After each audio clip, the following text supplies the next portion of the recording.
gente, boa tarde. Vocês vão dizer, meu Deus, eu tô assistindo ao vídeo anterior. Tá trocado. Então a professora nem trocou de roupa, passou uma semana inteira com a mesma roupa e tá aqui dando aula gravada. Não, segura essa língua grande. É porque eu tô gravando no mesmo dia. Eu já tô gravando logo a outra aula, porque eu tô com um tempinho aqui, porque senão fica muito corrido pra mim, tá certo? Então vamos lá. Essa primeira parte aqui tá igualzinho da aula anterior. Então, para quem copiou, você já copiou até aqui. E depois a gente vem falando, no outro vídeo, né? A gente vem falando de Lamarck, não é verdade? Falando da lei do uso e desuso, da herança dos caracteres adquiridos, né? Então, só que aí essa parte aqui agora já modificou. Essa parte está falando de Darwin. Então, se você quiser pausar o vídeo e já copiar a parte de Darwin, você pode copiar, tá certo?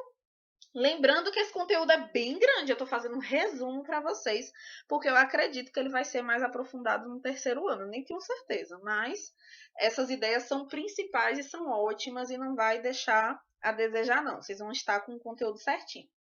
Olha só, agora a gente vai falar, lembra que eu falei que Lamarckismo, né, é falando das teorias das leis de Lamarck. E o darwinismo é falando de Darwin. E lembrando também que Darwin foi quem lançou primeiro e ficou famoso nas suas teorias. E Lamarck, ele lançou esse livro aqui, ó, A Origem das Espécies, tá? E foi com esse livro que ele ficou super famoso. Por quê? Porque Darwin, ele fez uma viagem, né, fazendo suas observações, suas anotações, para depois, né, lançar esse livro. Então, esse livro aqui foi baseado nesse processo de estudo dele, dessa viagem de vários locais, vendo várias características, né, de seres vivos e suas modificações. Não é que ele viu mudando, não, viu, gente? É que ele foi estudando, analisando isso daí. Gente, eu vou pausar e voltar na mesma hora, né? Eu só vou pausar o vídeo aqui rapidinho, porque meu cachorro tá fazendo um barulho ali fora e eu vou soltar ele pra voltar. Peraí. Pronto, já voltei. Eu pausei o vídeo para poder soltar meu cachorro. Aí eu pensei assim, meu Deus, imagina se eu não pausei. Então vai filmar eu xingando ele todinho, né? Que eu pausei e comecei a xingar ele. Mas ainda bem que pausou certinho. Vamos lá. Olha só, né? Então nós já falamos, né, do livro, né, A Origem das Espécies de Darwin, foi um livro que ficou famoso onde ele lançou as suas teorias, tá certo? Se tiver uma questão de prova perguntando se o livro A Origem das Espécies foi de Lamarck ou foi de Darwin, você vai saber responder? É claro que você vai saber, porque você acabou de ver que quem fez isso, né, foi Darwin, tá bom? Tem a história de Darwin também, que é uma história super interessante para quem é curioso, gosta de ler, pode procurar aí a história de Darwin. E aí você vai ver a história dele, que é bem interessante, tá certo? Em geral, eu passo um pouco da história dele, né, para o pessoal pesquisar, para a gente fazer uma rodada de discussão na sala de aula. Mas ainda online, eu ainda não sei como eu poderia fazer isso, então por isso que eu não fiz ainda. Vamos lá. Olha só. Lembra que a gente falou, né, de Lamarck, né, sobre a lei do uso e desuso, né? No caso de Darwin, né, ele lançou a sua teoria, que foi comprovada depois, que é a teoria da seleção natural, tá? A seleção, quando falar a palavra seleção natural, você vai lembrar de Darwin e não de Lamarck. Quando falar de uso e desuso, é Lamarck. Quando falar seleção natural, é Darwin. E o que é que quer dizer isso? É exatamente o contrário do uso e desuso, tá? No uso e desuso, Lamarck, ele dá a entender que o ambiente, né, vai modificar aquele ser vivo, para aquele ser vivo, né, sofrer aquela modificação e transmitir aquelas características para os seus, como é que fala? Para os seus descendentes, beleza? Não é isso que é? Lembra do exemplo da girafa? Então a girafa tá lá, precisa daquelas plantas que estão lá em cima, vai começar a esticar seu pescoço até ficar com esse pescoço grande e passar essa característica para seus filhos. Não foi isso que a gente viu na aula passada? A seleção natural, ela vai dizer o contrário. O ambiente não vai modificar. Já vai existir uma variedade de seres vivos Esses seres vivos já existem de forma modificada, seres vivos diferentes. E de acordo com aquele ambiente ali, alguns seres vivos vão conseguir se adaptar melhor do que outros. Quem não está bem adaptado àquele ambiente vai acabar morrendo ou não vai conseguir se reproduzir. Mas já existem esses ambientes, esses seres vivos modificados. Aí vem aqui, ó, o ambiente vai selecionar os mais adaptados. Essa modificação, esses seres vivos diferentes, vai vir ao acaso. Esse acaso aqui eu coloquei entre aspas e eu vou falar sobre ele depois, que tem a ver com o neodarwinismo. A gente vai chegar lá. Primeiro vamos entender aqui o que seria então essa seleção natural, tá bom? Olha só, o que significa seleção e o que significa selecionar? O ambiente seleciona. Tem a ver isso aqui, ó. A teoria da seleção natural é justamente por conta dessa explicação aqui. O ambiente seleciona. Ó, vamos supor, vamos para a parte de plantação, tá? Tem lá, né, vocês ou os pais de vocês ou qualquer pessoa está lá com um pedaço de terra e diz assim, eu vou plantar milho.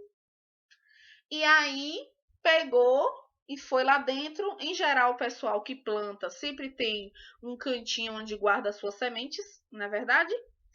E vamos supor que a pessoa chegou lá, foi olhar, ah, não tô vendo, cadê a semente de milho? Eu quero plantar milho, vou plantar milho, né? Pro São João, vou plantar milho pro São João. E aí tá ali procurando, e aí não achou. De repente achou umas espigas de milho que estava separado ali, só que ainda não tinha debulhado para guardar sementes num potinho guardadinho, bonitinho. Tava as espigas de milho ali, sem debulhar, né? Eu não sei como vocês falam, né? Eu falo debulhar, né? Sem tirar dali do milho. Pronto, beleza. O que acontece? Pegou o milho. Faz de conta que esse piloto aqui é o meu milho, tá? Tem uns milhos aqui. Comecei a tirar essas sementes. Gente, ó, barulho de cachorro latindo. Eu vou ter que pausar de novo. Voltei! Cachorro latindo, a gente batendo no portão. Ô, gente, é um processo, né? A casa de vocês é assim também ou é só a minha? Vamos lá. Olha só, gente. Deixa eu voltar para o meu raciocínio para eu tentar ver se eu lembro o que eu estava raciocinando. Pronto, estávamos falando sobre o que é selecionar debulhando o meu milho. Pronto. Gente, olha só. Se você tá lá tirando, né, essas sementes do milho, você retirou, tá lá com um punhado de milho na mão. Você joga qualquer milho para plantar? São todos os milhos que tá aqui você vai usar? Primeiro você vai fazer o quê? Você vai observar quais são os milhos, né, melhores, mais bonitinho, maiores, para você chegar e plantar, não é isso? O que é que você está fazendo? Você está selecionando quais são os melhores, não é verdade? Vamos supor que a gente vai fazer uma prova para determinado emprego. Vamos supor que tem uma empresa que vai chegar e disse, ó, abriu a vaga de emprego na empresa tal. Só que para a primeira parte, né, da seleção, né, é uma prova. Então é passado uma prova, né, que aqueles candidatos, vamos supor que chegou, só vai ser selecionado 100 trabalhadores para aquela empresa. Só que aí chegou 1000. O que é que ela vai fazer? Não pode contratar 1000, vai ter que escolher 100. Para ela, essa empresa escolher 100, ela colocou um critério, responder essa prova aqui e ver quais são as 100 melhores notas. Um exemplo. Então, o que é que essa empresa está fazendo? Ela está selecionando quem são os melhores naquele quesito daquela prova, né? Porque às vezes a pessoa até super passou na prova, mas não é um bom trabalhador. Às vezes o que perdeu é bom, né? Mas ela colocou um critério para poder selecionar. Então, selecionar vai ser o quê? Moral da história, selecionar é o quê? Escolher. Vai escolher, selecionar e escolher o que é melhor naquele momento. Ah, Bruna, então a seleção natural vai ser o quê? Quem é o melhor escolhido? Não. O melhor escolhido, então, é o mais forte? Não necessariamente. Às vezes, pode até ser que aquele mais forte conseguiu sobreviver e foi o selecionado, né? O ambiente selecionou. Só que nem sempre o mais forte é o que vai vencer. Às vezes, é o melhor adaptado. Quem se adaptou melhor àquela mudança, àquele ambiente, é quem vai acabar sobrevivendo. Se aquele ser vivo sobreviveu, que pode ser inclusive até uma planta, né? Teve uma mudança brusca de temperatura na era tal. Ah, veio gelo para tudo que é lado, ou então veio muito calor.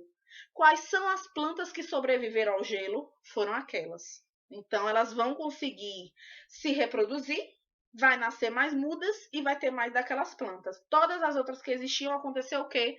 Não estavam adaptadas àquele frio, morreu. Ah, mas teve uma era de muita seca. Muita seca. Aquele local ali tem muita planta, mas aí veio aquela seca, aquele sol, aquela coisa. A vegetação daquela região ficou toda seca e morreu. Quais foram as plantas que conseguiram sobreviver e ficar ali reproduzindo? Ah, foram aquelas dali. Então, aquelas plantas é porque são as mais fortes? Não. São as que mais foram bem adaptadas àquele clima. Entendeu? Ah, determinado animal, em determinada época, né? Conseguiu vencer todas as brigas e conseguiu reproduzir, conseguiu cruzar com aquela determinada fêmea. E aquela fêmea teve filhotes. Aqueles filhotes que a fêmea teve foi por conta daquele macho reprodutor. Poderia nascer dos outros? Poderia, mas ele conseguiu, né? Naquele ambiente ali, ele acabou vencendo. Nesse caso aí, foi utilizada a força? Foi. Mas o que é que você precisa ter em mente e não esquecer? Não é a força, é a adaptação. Entendeu? Naquele momento ali foi utilizada a força, mas nem sempre é a força. Então, natural quer dizer que é o acaso. Natural quer dizer que é uma seleção que ocorre naturalmente. Naturalmente, quem está melhor adaptado está ali sobrevivendo, está reproduzindo. E se ele está reproduzindo, a característica dele é que é passada para os filhos e não o outro que morreu. O outro morreu, não conseguiu se reproduzir, então não conseguiu passar para os filhos. Vamos agora para o exemplo da girafa, para você conseguir diferenciar o lamarquismo do darwinismo, tá? Vamos tentar ver. O que é que a gente viu no exemplo da girafa do vídeo anterior, da aula anterior? Você viu no exemplo lá que Lamarck, né, notou esse pescoço da girafa e ele deu essa explicação de que ela ficava se esticando, esse pescoço se esticava e essa característica era passada para os filhos. Não foi isso, gente? Vamos agora para a explicação de Darwin. Se eu for explicar esse exemplo da girafa, só que com a explicação de Darwin, eu vou explicar o quê? Existiu alguma situação onde não existia mais comida baixa para comer. Só existe comida alta. Existem várias girafas, certo? Várias. A modificação de girafas vem ao acaso. Como assim? Existe girafa baixa, girafa alta, girafa do pescoço curto, girafa do pescoço longo. Existem várias girafas. Enquanto tem comida para todo mundo, todas as girafas estão comendo, todas as girafas estão se reproduzindo, todas as girafas estão passando as características dela para os filhos. Eu fico mostrando a barriga para falar de filho, né? Aí, olha só. De repente, essas plantas baixas deixam de existir. E aí só tem o quê? Planta alta, né? Quem tem um pescoço curto vai conseguir comer? Não. Então, ó, vai se esticar, até que chega um certo ponto que só as altas vai lá, come e fica de boa. Só as altas. E aí, se não come, acontece o quê? Morre. Deixa de existir. Não tem chance de sobreviver naquele ambiente. Vai ter força envolvida? Não. Vai ter o quê? Adaptação. Então, quem está mais bem adaptado a uma vegetação alta? Aqueles animais que são ou altos por vida, ou no caso da girafa aí, se eu estou comparando girafa com pescoço pequeno com girafa com pescoço grande, quem está mais bem adaptado? A girafa do pescoço grande. Então, a girafa do pescoço grande, ela consegue comer de boa, naturalmente. A do pescoço pequeno não consegue. Se vem a época da reprodução, quem é que vai se reproduzir? Os pequenos que estão morrendo de fome, se acabando? Ou os grandes, fortes, pescoço grande, que está lá comendo, vivendo bem? Aqueles do pescoço grande. Se essas girafas vão ter filhotes, né? Esses filhotes vão acabar nascendo, a tendência aí é nascer com o pescoço grande. Por quê? Porque os seus pais já têm o pescoço grande, entendeu? Então, se os seus pais têm pescoço grande, vai nascer com pescoço grande. Então, essas características vão acabar ficando predominantes no decorrer do tempo, até chegar um tempo em que só exista a girafa do pescoço grande. Parece um pouco confuso, né? Um pouco doido assim, mas é super bem explicativo isso daí. Os seres vivos mais bem adaptados são aqueles que sobrevivem. E aqueles que sobrevivem vão se reproduzir e a geração que vai ter só vai ser aqueles parecidos com eles, certo? Aí agora vamos para finalizar aqui essa explicação aqui, ó. O que é que ficou faltando na teoria de Darwin? Darwin, ele entendia claramente que existiam seres vivos diferentes, certo? Os seres humanos são iguais? Não. Tem ser humano branco, negro, marrom, baixo, alto, gordo, magro, né? Existem seres. Lógico que a vida influencia também, né? Os hábitos de vida, existem modificações também que tem no nosso corpo, né? Que tem a ver com o estilo de vida. Mas, no geral, a gente sabe que existe gente de tudo que é tipo, de nariz, de tudo que é jeito, de boca, de tudo que é jeito, olho, de tudo que é jeito, né? Aí o que acontece? Darwin, ele sabia que existia essa diferença entre os seres vivos. Ele sabia que existia essas modificações, né? Só que ele não sabia explicar por que existem vários tipos desses seres vivos diferentes.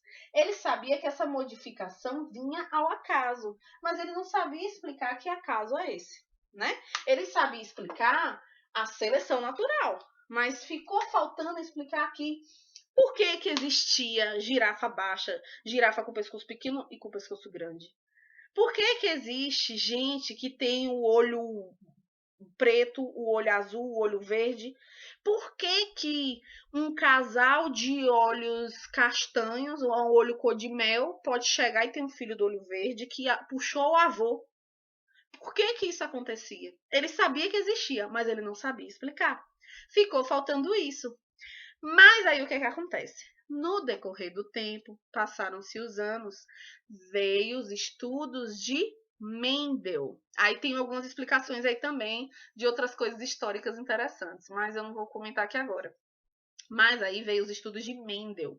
E Mendel, ele é conhecido como o pai da genética.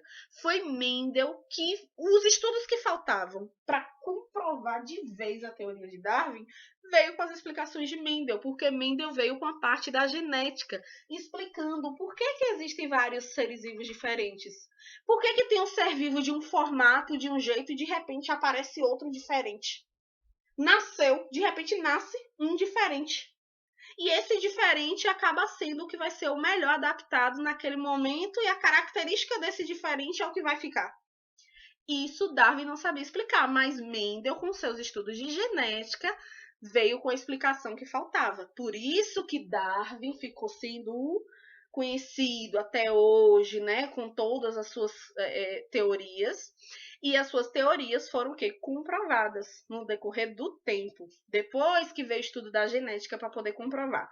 Bruna, você vai cobrar para a gente, então, quais foram os estudos de Mendel? Não, você vai estudar essa parte de Mendel, essa parte de genética lá no terceiro ano do ensino médio. E aí você vai aprender a entender, né, como é que foi comprovada, então, os estudos de Darwin, tá certo? Então, finalizamos aí essa parte aí que dá uma resumida, né, nessa explicação aí sobre a evolução, tá bom? Então, você já sabe quem foi Darwin, né? Charles Robert Darwin. A gente tem o costume de falar Darwin, mas diz que o certo é Darwin, né? Eu falo Darwin porque eu acabei aprendendo Darwin desde o colégio. Mas na universidade, o meu professor de evolução ensinou que não é Darwin, é Darwin. Mas eu não consigo falar Darwin, eu acabo falando Darwin mesmo, o baiano Darwin. O linguajar baiano. Aí vamos lá. Você já sabe que o livro A Origem das Espécies, né, foi publicado por Darwin. Você já sabe que quando se fala de seleção natural é para lembrar de Darwin e não de Lamarck. E já sabe o significado de seleção natural. É aquilo que vai ser selecionado naturalmente. E como é que vai ocorrer essa seleção? O ambiente acaba selecionando os mais adaptados. Se houver uma mudança naquele ambiente, só quem vai sobreviver são os mais bem adaptados. Esses mais bem adaptados naturalmente vão se reproduzir, né? E essas características deles é que vai ficar predominante naquele local, tá bom? E essa modificação, existem vários seres vivos diferentes, essa modificação, Darwin colocou que é o ao acaso. Só que depois, com o tempo, é o que é chamado de neodarwinismo, com o tempo vai se descobrir que não é ao acaso. É o acaso que ocorre, mas existe a explicação desse acaso aí, que vai ser várias coisas, recombinação genética, o processo de mutação que pode ocorrer, mas essa parte não é a que é estudada agora. Essa parte é estudada em genética, tá certo, gente? Então, eu acho que deu para dar uma explicada legal aí. Já estamos em 21 minutos, já extrapolou o tempo, tá bom? Um abraço para vocês, uma boa tarde, um bom final de semana.